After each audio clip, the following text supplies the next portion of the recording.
Hello friends, எல்லோரும் எப்படி இருக்கீங்க? நான் உங்கள் விஜி. இன்றைக்கி உங்களுக்கு நான் அரிசி மாவு முறுக்கு எப்படி செய்கிறதுன்னு காட்டுறேங்க. இப்போ நம்மளுக்கு கிருஷ்ண ஜெயந்தி எல்லாம் வருது இல்லையா?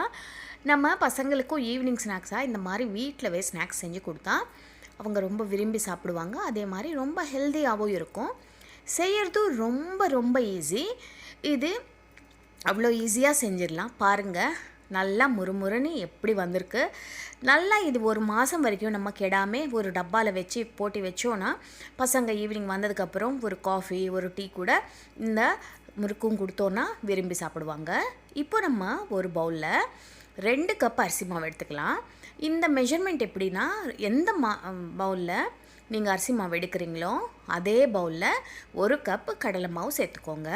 கடலை மாவுக்கு பதிலாக நீங்கள் பொட்டுக்கடலை மாவு இருக்கும் இல்லையா, அது கூட மிக்சியில் போட்டுக்கலாம். ஆனால் ஒருவேளை பொட்டுக்கடலை மாவு யூஸ் பண்ணுறீங்கன்னா ஒரு வாட்டி சலிச்சிக்கோங்க. நல்லா மிக்சியில் ஆட்டிட்டு சலிச்சிட்டு அப்புறமா சேர்த்துக்கோங்க. இப்போ இதில் ருசிக்கு ஏற்ப நம்ம காரம் ஒரு அரை ஸ்பூன் வரைக்கும் காரம் சேர்த்துருக்கேன். அப்புறமா ருசிக்கு ஏற்ப உப்பு சேர்த்துருக்கேன். அப்புறமா இதில் ஓமம், நம்ம எப்போவுமே பலகாரம் செய்யும்போது அதில் ஓமம் சேர்த்தோன்னா அந்த எண்ணெயில் நம்ம இது பண்ணி ஃப்ரை பண்ணி எடுக்கிறோம் இல்லையா, அதனால் வர கொஞ்சம் இந்த கேஸு இதெல்லாம் கூட நம்ம தடுத்துக்கலாம். அதனால் நம்ம இதில் ஓமம் சேர்த்துக்கிறோம். ஒரு அரை ஸ்பூன் வரைக்கும் ஓமம் சேர்த்துக்கலாம்.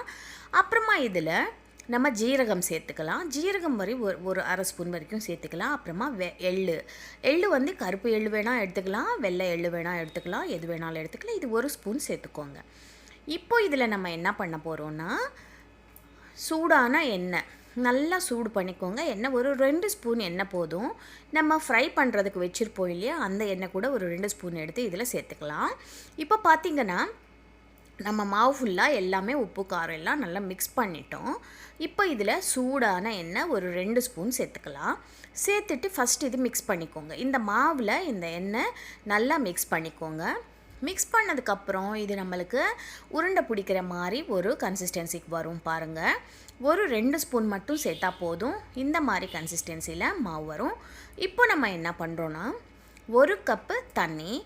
இதுக்கு நான் அழுக்குன நம்ம இது அளந்தோம் இல்லையா, அந்த மாவு அளந்த இதில் 1 கப் ஃபுல்லாக தண்ணி எடுத்தால் எனக்கு போதுமான தண்ணியாக இருந்தது. பட் நீங்கள் பார்த்துக்கோங்க, 1 கப் கரெக்டாக இருக்குது.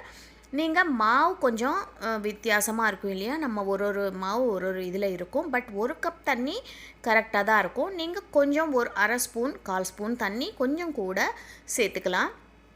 இந்த மாதிரி சாஃப்டான ஒரு சப்பாத்தி மாவு மாதிரி நீங்கள் பிசைஞ்சு வச்சுக்கோங்க. இப்போ நான் தேன்குழல் முறுக்காச்சு தான் எடுத்திருக்கேன். இப்போ இதில் நம்ம நல்லா ஃபிக்ஸ் பண்ணிவிட்டு நம்ம இந்த மாவு இதில் உள்ளே வச்சுட்டு மூடி க்ளோஸ் பண்ணிவிட்டு நம்ம என்ன பண்ணுறோம்னா, ஒரு கரண்டி எடுத்துக்கலாம். நம்ம ஃப்ரை பண்ணுறோம் இல்லையா, இந்த கரண்டி எடுத்துகிட்டு ஃபஸ்ட்டு இந்த மாதிரி இதில் நம்ம எல்லாம் புழிஞ்சு வச்சுக்கலாம்.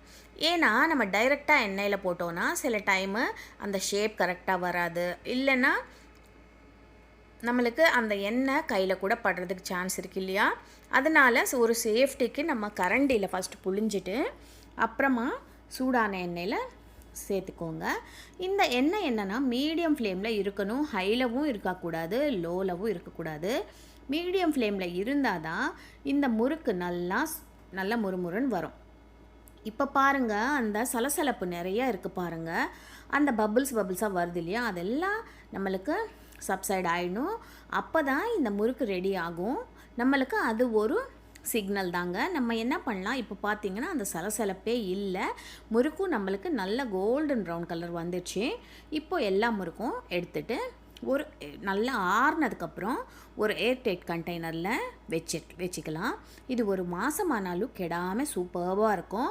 இப்போ இந்த வர்ற ஃபெஸ்டிவல்ஸ்க்கும் அப்புறமா பசங்களுக்கு ஈவினிங் ஸ்நாக்ஸாகவும் நீங்கள் கண்டிப்பாக இந்த முறுக்கு செஞ்சு கொடுங்க. அவங்க ரொம்ப விரும்பி சாப்பிடுவாங்க. நீங்கள் வீடியோஸ் பார்த்துட்டு லைக் பண்ணுங்கள். அப்படியே உங்கள் ஃப்ரெண்ட்ஸ்க்கும் ரிலேட்டிவ்ஸுக்கும் ஷேர் பண்ணுங்கள். சப்ஸ்கிரைப் பண்ண மறக்காதீங்க. உங்கள் சப்போர்ட் எனக்கு ரொம்ப ரொம்ப முக்கியம். அடுத்த வீடியோவில் சந்திக்கிறேன். அது வரைக்கும் உங்கள் விஜி.